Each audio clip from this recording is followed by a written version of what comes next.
Hello मेरे प्यारे प्यारे आलू एवं टमाटरों।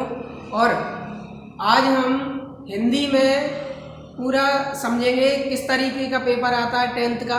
जो भी बच्चे 9th से 10th में आए हैं आज उन्हें पता पड़ जाएगा हिंदी में किस तरीके का बोर्ड का पेपर आता है और क्या क्या उसमें आता है।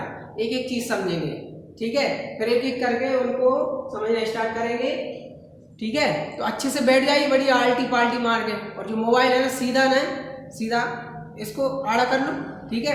ऐसा नहीं, ऐसा कर लो, चलो ओके। तो सबसे पहले क्या होता है कि जो हिंदी हमारी है, हिंदी दो भागों में बटी है। एक तो पद्य खंड और दूसरा गद्य खंड, सभी जानते हैं, ठीक है।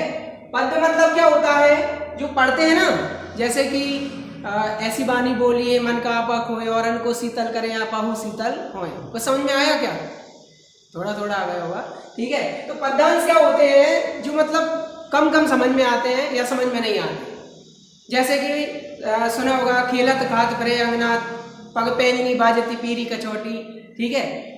कागी के भाग बड़े सजनी हरे हाथे सो ले गए माखन रोटी। अब ये समझ में नहीं आया। तो इस तरह के जो पद्यांश होते हैं ना, पद्यांश हिंदी में जो होते हैं उनको कौन लिखता है? कवि लिखते हैं। मीराबाई, सूरदास, कबीरदास, तुलसीदास। तो वो अच्छे से समझ में नहीं आते, तो उनको हम क्या बोलते हैं? पद बोलते हैं। और वो किसमें आते हैं? पद्य खंड में आते हैं, ठीक है। और दूसरी चीज क्या होती है हमारी? गद्य खंड। गद्य क्या होता है? जैसे कहानी, एकांकी, नाटक। कहानी अपन पढ़ते हैं और भी पढ़ते रहते हैं, कहानी, परियों की कहानी, ठीक है जी, पढ़ते रहते हैं। तो वो क्या होती है? हमारी गद्य होते हैं। तो दो भागों में बटी होती है हमारी हिंदी, एक तो पद्य खंड और दूसरा गद्य खंड। पद्य खंड में क्या आता है? पद्यांश। और गद्य खंड में क्या आता है? गद्यांश। दोनों बात समझ में आ गई। पद्य खंड में क्या आता है? पद्यांश। और गद्य खंड में क्या आता है?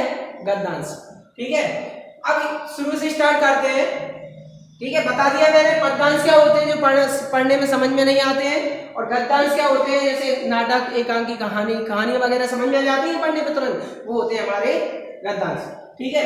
अब सबसे पहली बात कि जो पद्य खंड है और गद्य खंड है, दोनों में से मतलब कि प्रश्नोत्तर आते हैं 5-5 प्रश्न, मतलब प्रश्नोत्तर बहुत कम ही आते हैं, ठीक है। तो 5 प्रश्न इसमें से आएंगे, वो भी 2-2 नंबर वाले। और 5 प्रश्न इसमें से आएंगे, वो भी 2-2 नंबर वाले, ठीक है। सिर्फ 2 नंबर वाले प्रश्न आते हैं, ज्यादा बड़े प्रश्न इसमें नहीं आते क्वेश्चन आंसर। इसके बाद आते हैं कवि परिचय। अब देखो यार, सीधी सी बात है, जो पद्य खंड है, पद्य खंड कठिन टाइप के होते हैं ना, तो उनको कौन लिखता है? कवि, ठीक है। यानी कि इसमें क्या आता है? पद्य खंड में कवि परिचय। और जो गद्य होते हैं वो सरल होते हैं, कहानी वगैरह आसानी से लिखी हो जाती है, तो उनको कौन लिखता है? लेखक। लेखक बोलते हैं, उसमें लेखक परिचय आएगा, ठीक है। इसके बाद तीसरी बात आती है हमारी पद्य साहित्य का इतिहास। तो यार एक बात बताओ मुझे कि पद्य खंड है तो पद्य साहित्य का इतिहास ही होगा ना। तो पद्य खंड में क्या होता है? पद्य साहित्य का इतिहास। तो पद्य साहित्य के इतिहास में हम पढ़ेंगे कि भाई 4 काल होते हैं, ठीक है। कौन कौन से काल? सबसे पहला भैया आदि काल, ठीक है। भक्ति काल सुना होगा, 9th में सुन लिया होगा, आदि काल और भक्ति काल। तो इसमें 2 काल और आ जाएंगे, एक तो रीति काल और आधुनिक काल। रीति काल और आधुनिक काल इसमें अपने नए आ जाएंगे, ठीक है। तो 4 काल अपन पढ़ेंगे, 2 काल 9th में पढ़ लिए होंगे और इन दोनों को 10th में अच्छे से पढ़ेंगे। एक तो रीति काल और दूसरा आधुनिक काल, ठीक है। और एक और बात बता दूं महत्वपूर्ण, कि जो आधुनिक काल है उसमें भी बहुत सारे युग होते हैं। भारतेंद्र युग, द्विवेदी युग, छायावादी युग, प्रगतिवादी युग, प्रयोगवादी युग, नई कविता। तो ये कुछ युग आएंगे 6, उनको भी अच्छे से हम इसमें समझेंगे, ठीक है। ये हमारा पद्य साहित्य का इतिहास रहेगा, उसमें से 4 नंबर का क्वेश्चन आता है। इसके बाद आते हैं गद्य साहित्य का इतिहास। तो गद्य साहित्य का जो इतिहास है उसमें से भी 4 नंबर का बड़ा क्वेश्चन आता है। तो उसमें हमारे रहेंगे कहानी। कहानी क्या होती है? कहानी की परिभाषा लिखो। नाटक क्या होता है? नाटक की परिभाषा लिखो। उपन्यास क्या होता है? उपन्यास की परिभाषा लिखो। बिल्कुल घबराने की टेंशन नहीं, मोबाइल से पकड़े रहो, ठीक है। ये सारी चीजें एक एक करके मैं तुम्हें समझाऊंगा, पूरा आदिकाल, भक्ति काल, रीति काल, आधुनिक काल, ठीक है। इनके कवि परिचय सब कुछ ना, कहानी, नाटक, उपन्यास, एक एक की परिभाषा याद ना हो जाए ना तो मोबाइल फेंक देना पानी में, ठीक है। और इसके बाद आगे चलते हैं, चौथी लाइन जो है हमारे काव्यबोध। अब काव्यबोध क्या होता है? काव्यबोध में सबसे महत्वपूर्ण ग्रामर इसी में आती है, काव्यबोध में। तो काव्यबोध में क्या ग्रामर आती है? जैसे कि सुना होगा सबने, रस, छंद, ठीक है, अलंकार, रस, छंद, अलंकार और हमारा काव्य, रसात्मक वाक्यम काव्यम। आचार्य विश्वनाथ ने कहा ना रसात्मक वाक्यम काव्यम, रसयुक्त वाक्य को ही क्या कहते हैं, काव्य कहते हैं। तो भैया रस, छंद, अलंकार, काव्य सब इसमें सबरी महत्वपूर्ण ग्रामर आएगी। ठीक है, तो इसको अच्छे से समझेंगे, एक एक करके बिल्कुल शब्द सहित अच्छे से समझाऊंगा, दिमाग में अच्छे से चिपक जाएगा। अभी सिर्फ मैं बता रहा हूँ कि क्या क्या आएगा पेपर में।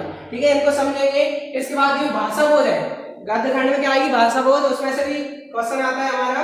ठीक है, तो ये हमारी जो ग्रामर है, इसमें क्या ग्रामर थी, काव्य बोध, इसमें क्या ग्रामर है, भाषा बोध।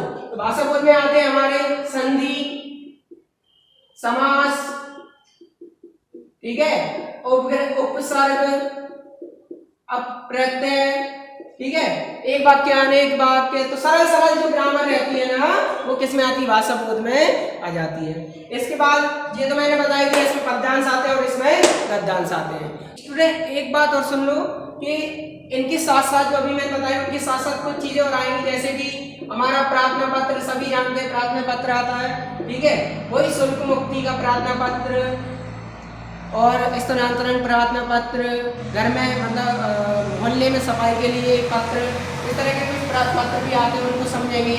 निबंध तो सभी ने सुना ही होगा। फिर निबंध भी दो टाइप का आता है, एक तो 7 नंबर वाला और एक 3 नंबर वाला। उसमें सिर्फ क्या आती है, रूपरेखा आती है। उसके बाद अपठित गद्यांश भी आता है। ठीक है, अपठित गद्यांश, तो उसको भी हम समझना स्टार्ट करेंगे। तो इस तरह से ये हमारी कुछ प्रश्न आते हैं पेपरों में, तो इनको हम एक एक करके बड़ी अच्छे से समझेंगे। तो ठीक है स्टूडेंट, बने रहना। अब लाइन से मैं हिंदी की ग्रामर की हिंदी की वीडियो बनाऊंगा। ठीक है, और बिल्कुल एक एक शब्द, एक एक ग्रामर अच्छे से समझ में आ जाएगी सबको। बिल्कुल रस, छंद, अलंकार कभी पढ़े नहीं होंगे ना, बिल्कुल दिमाग में चिपक ना जाए ना, तब कहना। ठीक है, तो मिलते हैं फिर अगली वीडियो में।